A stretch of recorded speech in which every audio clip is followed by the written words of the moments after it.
Praise the Lord. தேவனுடைய நாமத்துக்கு மகிமை உண்டாவதாக.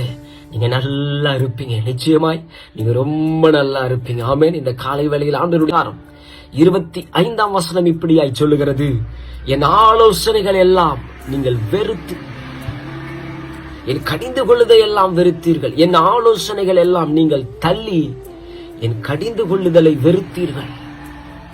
இந்த சத்தத்தை கேட்டுக்கொண்டு இருக்கிற என் அன்பு சகோதரனே, சகோதரியே, ஆண்டவருடைய ஆலோசனைய தள்ளிவிடக்கூடாது.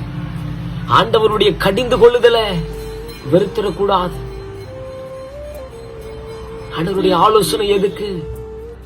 ஆண்டவருடைய கடிந்து கொள்ளுதல் எதற்கு தெரியுமா? உங்களை நல்வழிப்படுத்துவதற்காக. அதுக்குத்தான் தாய் தகப்பனை வச்சிருக்கிறார். அதுக்குத்தான் சபையில போதகர்மார்கள் ஆண்டவர் வச்சிருக்கிறாரு. தாய் தகப்பன் சொல்லி கீழ்ப்படியாத பிள்ளைங்க ஆலயத்துக்கு போனா அங்க போதகர் மூலியமா வார்த்தை வரும். எந்த பிள்ளைங்க அந்த கடிந்து கொள்ளுதல, அந்த ஆலோசனைகளை ஏற்றுக்கொள்ளுகிறதோ அந்த பிள்ளைகளுடைய வாழ்க்கையை ஆண்டவர் ஆசீர்வதிக்கிறார். சிஸ்டர், பிரதர், ஆண்டவருடைய ஆலோசனைகள் இன்பமானது. ஆண்டவருடைய கடிந்து கொள்ளுதல் அது நல்வழிப்படுத்தும்.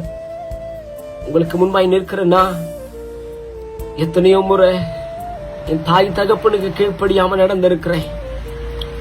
என் சுயம் என்ன சொல்லுதா கேட்டு நான் நடந்திருக்கிறேன். அப்பெல்லாம் தாய் தகப்பன் கடிந்து கொண்டு இருக்கிறாங்க. அதை ஏற்றுக்கொள்ள முடியல. பாருங்க, இதனால என்ன தெரியுமா ஆச்சு? நிறைய பிரச்சனைய ஃபேஸ் பண்ணேன், நிறைய பலவீனத்தை ஃபேஸ் பண்ணேன். அப்பெல்லாம் எனக்கு அது தெரியல. பாருங்க, ஆமே, ஆண்டவருடைய வார்த்தை நம்மை கடிந்து கொள்ளும்.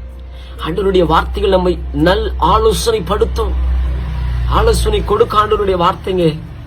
இதுக்கு கீழ்ப்படிஞ்சு நடங்க, நிச்சயமா உங்க வாழ்க்கை ஆசீர்வாதமா இருக்கும்.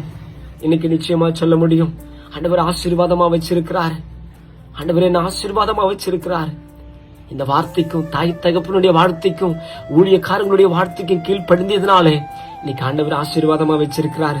ஒருவேளை உங்க தாய் தகப்பனுடைய வார்த்தைகளுக்கு நீங்கள் கீழ்ப்படியாத பிள்ளைகளா இருக்கலாம்.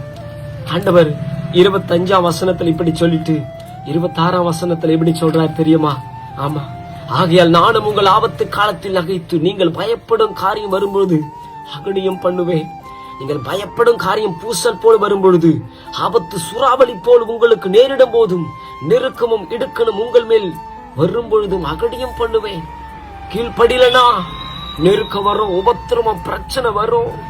அப்ப நீங்க ஆண்டவரை கூப்பிடும் போது அவர் கேட்க மாட்டேன்னு சொல்றாரு. இந்த காலை வேளையில தவறான பாதையில, தவறான நடத்தியில நீங்க இருப்பீங்கன்னு சொன்னா, தயவு செய்து கையெடுத்து கும்பிடுறேன், இன்னைக்கு மனம் திரும்பிடுங்க. ஆண்டவர் கையில உங்க வாழ்க்கையை ஒப்பு கொடுத்துருங்க.